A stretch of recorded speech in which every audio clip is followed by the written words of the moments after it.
अस्सलाम वालेकुम। मेरा नाम है बाबर अली हाशमी। कुछ दवाइयों को हमने अपनी ज़रूरत इस तरह से बना लिया है कि अगर हमारे घर में वो दवाइयाँ मौजूद नहीं होती तो हमें सुकून नहीं आता। अगर हम कहीं पे ट्रैवल कर रहे होते हैं तो अगर वो दवाई हमारी जेब में नहीं होती, हमारे बैग में नहीं होती, तो हमें सुकून नहीं आ रहा होता, हमें सर दर्द होने लगता है, हमें ज़रूरत पड़ती है उस दवाई की और हम कोशिश कर रहे होते हैं कि हमें, अगर हम ट्रेन में हैं तो हमें स्टेशन से ही वो मिल जाए, अगर हम किसी गाड़ी में हैं तो मेडिकल स्टोर के आगे हम फ़ौरन जाकर रुकें और वो दवाई जब तक लेके हम अपने पास नहीं रखेंगे तो हमें सुकून नहीं आएगा। तो उसकी वजह ये होती है कि हमने उस दवाई को अपनी आदत में इस तरह से शुमार कर लिया होता है, जैसे हम रोटी खाते हैं, पानी पीते हैं, हम सांस लेते हैं, इसी तरह से हमने वो दवाई भी लेनी होती है। और वो दवाई जो पाकिस्तान में बहुत ज़्यादा चल रही है वो पैराडोल तकरीबन पहले नंबर पे आ जाती है। डिस्प्रिन या पैराडोल ये तकरीबन जो सेम ही चल रही है, लेकिन पैराडोल पहले नंबर पे इसलिए आ जाती है क्योंकि ये बुखार के लिए भी इस्तेमाल की जाती है। डिस्प्रिन को हम सिर्फ पेन किलर के तौर पे इस्तेमाल करते हैं और सर दर्द के लिए या बाकी जिस्म में कहीं दर्द है तो हम डिस्प्रिन का इस्तेमाल कर लेते हैं।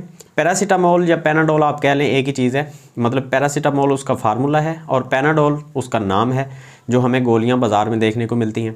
तो हम पैनाडोल एक्स्ट्रा, पैनाडोल CF, ये अलग अलग 3-4 नामों से आती हैं। तो इसकी डिटेल जाने बिना इसका काम क्या है, इसके साइड इफ़ेक्ट्स क्या हैं, मतलब अगर इसके कुछ फ़ायदे हैं तो इसके नुकसान उससे 2-3 गुना ज़्यादा हैं और मैं इसी वीडियो में आपको बताऊंगा। सबसे पहले आपको नुकसान ही बताऊंगा। पहले थोड़ा सा इंट्रोडक्शन करवा लूँ कि हम इसको किस तरह से इस्तेमाल कर रहे हैं। मैंने देखा है कि अक्सर लोग दिन में 2-3 दफ़ा तो ऐसे खा जाते हैं, जैसे हम पानी पी रहे होते हैं तो कोई मसला नहीं होता, वैसे ही हम साथ में एक गोली भी खा जाते हैं। और मैंने ये भी देखा है कि अक्सर जो डॉक्टर हैं उन्होंने अपने क्लिनिक के अंदर सबसे ज़्यादा जो गोली सेल की होती है पिछले पूरे साल में, उसका अगर उनसे रिकॉर्ड मांगा जाए तो वो पैनाडोल होगी। अब इसकी वजह क्या है, हमें ये नहीं पता कि इसके साइड इफ़ेक्ट्स क्या होते हैं, हमारे लिवर के ऊपर इसके क्या साइड इफ़ेक्ट आते हैं, हमारी किडनी के ऊपर क्या आते हैं, और हमें सर दर्द इसकी वजह से हो रहा है। हमें ये नहीं पता कि हमें जो डेली सर दर्द हो रहा है और हम ये बार बार ले रहे हैं पैनाडोल, हमें इसी की वजह से ही सर दर्द हो रहा है, हमें ये भी नहीं पता। तो इस वीडियो को आपने पूरा देखना है, आपको ये पता चल जाएगा कि पैनाडोल है, डिस्प्रिन है, या इस तरह से कोई भी आप सिरप या कोई भी गोली की अगर आपको एडिक्शन लग चुकी है, आपको आदत पड़ गई है, इसके बिना आपको सुकून नहीं आ रहा, तो इस वीडियो को आप पूरा देखें। आप इस आदत को भी छोड़ेंगे और आप आइंदा इस तरह की किसी आदत में मुलव्वस होने से भी थोड़ा सा परहेज़ करेंगे। अब सबसे जो बड़ी प्रॉब्लम है वो ये है कि हमारी कंट्री में इस चीज़ के ऊपर रोक नहीं लगाई गई कि आप किसी दवाई की इस तरह से मशहूरी नहीं कर सकते। टीवियों के ऊपर एड्स में, एडवर्टाइजमेंट में हम इन चीज़ों को मशहूर नहीं कर सकते, प्रमोट नहीं कर सकते। और स्पेशली हर किसी को अगर पता है, देखें गवर्नमेंट का तो काम है इसको बैन करना, इस तरह की एडवर्टाइजमेंट को सिर्फ डॉक्टर ही प्रिस्क्राइब कर सकते हैं अपने पेशेंट्स को, वो भी चेकआउट करने के बाद। अब ये देखें, अगर हमें, चलें गवर्नमेंट ने इसको नहीं मना किया, गवर्नमेंट ने ये एक बेहतियाती समझ लेंगे कि इस तरह की एडवर्टाइजमेंट के ऊपर वो टैक्स ले रहे हैं और इसको बैन नहीं कर रहे, तो हमें खुद तो पता है ना कि ये कंपनियां पैसे दे के अपनी गोलियों को प्रमोट करवा रहे हैं। पूरी ऐड चलाने के बाद 2-3 सेकंड के अंदर वो बंदा इतनी तेज़ी से बोल रहा होता है कि दवा लेने के लिए आप डॉक्टर से रजू करें। वो इतनी तेज़ी से बोल रहा होता है कि अक्सर लोगों को ये समझ ही नहीं आ रही होती कि ये क्या बोल रहा है, और लोग इस चीज़ के ऊपर ध्यान भी नहीं दे रहे होते। लोग अक्सर जो एडवर्टाइजमेंट होती है टीवियों के ऊपर जो आती है, आवाज़ को म्यूट कर देते हैं और बंद आवाज़ में देख रहे होते हैं एडवर्टाइजमेंट को। एडवर्टाइजमेंट में क्या दिखाया जाता है, एक बंदा क्रिकेटर है, कोई स्पोर्ट्समैन है। मैं तो हैरान हूँ कि इस तरह के स्पोर्ट्समैन जो हैं वो भी इन एड्स में आके, मतलब अजीब किस्म की एक माइंडसेट है उनका कि स्पोर्ट्समैन होने के बावजूद वो टीवी चैनल्स के ऊपर आके इस तरह की एडवर्टाइजमेंट कर रहे होते हैं कि आप डेली पैनाडोल खा लें, जब आपके गले में जहाँ पे थोड़ी सी खारिश है आप पैनाडोल ले लें, आपके सर में दर्द है आप पैनाडोल ले लें, आपकी शादी नहीं हो रही आप पैनाडोल ले लें। भाई ये कहाँ से ये चीज़ें निकल के आई हैं? कंपनियों ने ये भी नहीं कहा कि आप ये सारी चीज़ें, मतलब अगर आप देखें पैरासीटामोल बनाने वाला जो साइंटिस्ट था जिसने भी ये फार्मूला ईजाद किया, तो उसने ये तो नहीं कहा था कि आप हर दिन, हर रोज़, हर मिनट के लिए पैनाडोल को इस्तेमाल करें। ये एक मेडिकल कंडीशन में इस्तेमाल की जाने वाली चीज़ है, इसको ऐसे दिन भर में इस्तेमाल नहीं किया जाता। और एडवर्टाइजमेंट की मैं बात कर रहा था, स्पोर्ट्समैन होने के बावजूद वो सारा दिन आपको ये सबक दे रहे होते हैं कि आप सुबह से शाम तक आप इसको इस्तेमाल करते रहें। नहीं बताते कि कोई चीज़ अगर आपने नहीं खाई तो आप इसको इस्तेमाल नहीं कर सकते। अगर औरत जो है वो प्रेग्नेंट है तो इसको इस्तेमाल नहीं कर सकती। अगर उसके वो मदर फीडिंग करवा रही है तो इसको इस्तेमाल नहीं कर सकती। अगर आप साथ में कोई सप्लीमेंट ले रहे हैं तो आप इसको इस्तेमाल नहीं कर सकते। अगर आप डायबिटीज़ के पेशेंट हैं आप इसको इस्तेमाल नहीं कर सकते। अगर आप लिवर के पेशेंट हैं आप तब भी इस्तेमाल नहीं कर सकते। किडनी के पेशेंट हैं, आपको डायरिया है, आपको स्टमक पेन है, आपको एब्डोमिनल पेन है, आप डॉक्टर से पूछे बिना पैरासीटामोल को, मतलब पैनाडोल को या डिस्प्रिन को आप इस्तेमाल नहीं कर सकते। ये सारी चीज़ें कंपनीज़ ने लिख के लगाई हुई हैं। अगर आपको नहीं पता तो अगर मेरी बात सुने एक गौर से, अगर आपके पास एंड्रॉयड फ़ोन है या आईफोन है तो बहुत ईजी है, आप इसके ऊपर गूगल में सर्च कर लें, पैनाडोल साइड इफ़ेक्ट्स लिखें, आपके पास WebMD है, EMC है, काफ़ी सारी ऐसी वेबसाइट्स हैं जो अप्रूव्ड हैं यूके में, बरतानिया में वो वेबसाइट्स अप्रूव्ड हैं। उनके पास जो भी डाटा है वो बिल्कुल उनको अप्रूवल मिल चुका है कि आप ये डाटा आवाम तक पहुंचाएं अपनी वेबसाइट्स के ऊपर।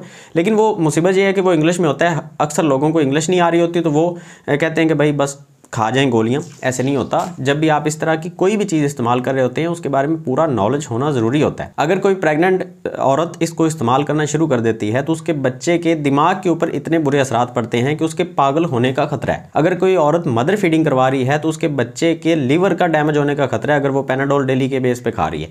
कभी कभार आप खा लेते हैं सर दर्द के लिए पेन किलर के तौर पर, वो भी डॉक्टर से पूछ के, तो उसका कोई हर्ज नहीं होता। मिसाल के तौर पर आपने महीने में एक दफ़ा खा ली, हफ्ते में एक दफ़ा खा ली तो कोई मसला नहीं। लेकिन अगर आप डेली 3-4 बार खा रहे हैं, जब भी सर दर्द हुई आपने अपने छोटे से बच्चे को भी दे दी, तो आपको ये भी नहीं पता होगा कि 10 साल से कम उम्र बच्चे को आप ये पैनाडोल नहीं दे सकते। ये कंपनी ने खुद मना किया है कि 10 साल से कम उम्र बच्चे को आप नहीं देंगे, और 10 से 15 साल तक आप दिन में सिर्फ 1 या 2 गोलियां मैक्सिमम दे सकते हैं, वो भी मेडिकल कंडीशन में अगर आपको डॉक्टर बता रहा है।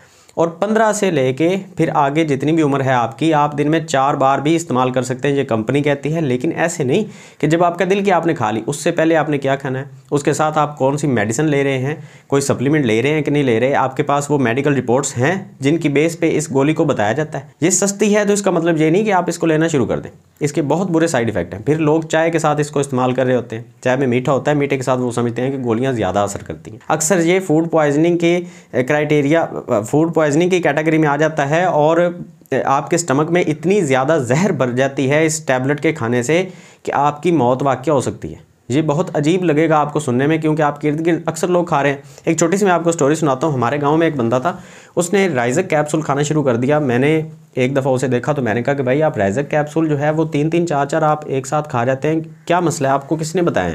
उसने कहा जी मुझे एक गाँव के एक डॉक्टर ने बताया था कि जब आपका दिल करे आप खा सकते हैं। मैंने उस डॉक्टर से जाके पूछा कि भाई आपने उसको मतलब इतनी खुली डुली इजाज़त दे दी कि आप राइजक कैप्सूल, ओमेप्राजोल बहुत ही ख़तरनाक चीज़ है, तो आपने उसको इजाज़त दे दी। उसने कहा कि भाई मैंने उसको ये इजाज़त नहीं दी थी कि आप हर बार जब आपका दिल करे आप खा सकते हैं। मैंने ये कहा था कि अगर आपको स्टमक में पेन है, अगर आपको खाना ठीक से हजम नहीं हो रहा, तो आप खाली पेट इसको एक कैप्सूल ले लें, वो भी कभी कभार। मतलब डॉक्टर ने सिर्फ ये कहा, तो उसने वो पूरी की पूरी पैक उसकी अपनी जेब में रखी हुई थी, और खाना खाने से पहले 2 दिन पहले खा लेता था, 2 दिन खाना खाने के बाद भी खा लेता था। अभी हाल ही में उस बेचारे की डेथ हुई है, और उसके घर वालों को नहीं पता कि उसकी डेथ की एक बहुत बड़ी वजह ओमेप्राजोल है। उसकी किडनी फेल हो गई, उसका लिवर फेल हो गया, और उसके लिवर का ये हाल हो गया था, एंड पे डॉक्टर्स ने जवाब दे दिया कि इसके लिवर ट्रांसप्लांट के अलावा इसके पास कोई इलाज नहीं है।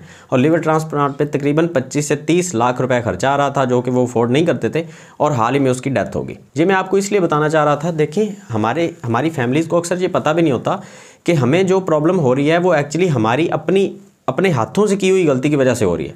हम कोई ना कोई टैबलेट, कोई ना कोई कैप्सूल, कोई इंजेक्शन, हम किसी न किसी चीज़ के एडिक्ट हो जाते हैं।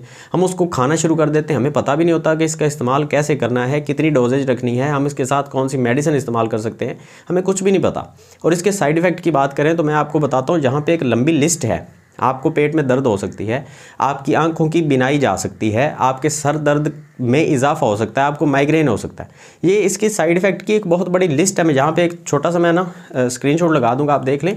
इसके ऊपर ये जितने लिखे हुए हैं सारे के सारे इसके साइड इफ़ेक्ट है। मतलब आप सोच सकते हैं कि इन टैबलेट्स को हम डेली अपने हाथ पे रख के अपने मुँह में डाल रहे हैं, और हमें ये आइडिया ही नहीं है कि इसके साइड इफ़ेक्ट क्या हो सकते हैं। तो खुदारा इन चीज़ों को इस्तेमाल करने से पहले आपके पास अगर ये मोबाइल फ़ोन है तो इसको गनीमत समझें, गूगल के ऊपर सर्च करें, अगर नहीं हो सकता यूट्यूब के ऊपर सर्च कर लें। मेरे जैसे और भी लोग बैठे हैं इसके साइड इफ़ेक्ट बताने के लिए, आपको पता चलेगा इनको इस्तेमाल करना है नहीं करना, अगर करना है तो कैसे करना है। खैर मैं कोई डॉक्टर नहीं, इसलिए मैं आपको जितनी इन्फॉर्मेशन दे सकता था मैंने दे दी। वीडियो काफ़ी लंबी हो चुकी है। अगर वीडियो अच्छी लगी है तो किसी न किसी के साथ यार शेयर कर दिया करें, ताकि और लोगों को भी पता चल सके कि हम ये जो पाकिस्तान में, इंडिया में, बांग्लादेश में जितने भी उर्दू समझने वाले लोग हैं उनको ये पता चल सके कि हम ये जो गोलियां डेली के बेस पे खा रहे हैं इनको नहीं खाना। तो फाइनली हम अपनी बात को ख़त्म करते हैं कि जब भी कोई दवाई आपने इस्तेमाल करनी है, किसी अच्छे डॉक्टर से पूछ के इस्तेमाल करनी है। डॉक्टर से भी खुद आप सवाल किया करें कि भाई हमें ये बता दें कि कंपनी ने इसकी डोजेज क्या रेकमेंड की है, और इसको किस दवाई के साथ इस्तेमाल नहीं करना। कहीं आप वो दवाई पहले 1-2 दिन के अंदर इस्तेमाल अगर आपने किया तो वो आप डॉक्टर को बताएं, ठीक है। डॉक्टर को खुद गाइड किया करें, हर चीज़ डॉक्टर के ऊपर ना छोड़ा करें, ठीक है। तो मिलते हैं नेक्स्ट वीडियो में। अगर ये वीडियो अच्छी लगी है तो लाइक कर दें, दुआ में आपने याद रखना, चैनल पर नए थे तो सब्सक्राइब कर दें। अल्लाह हाफिज़।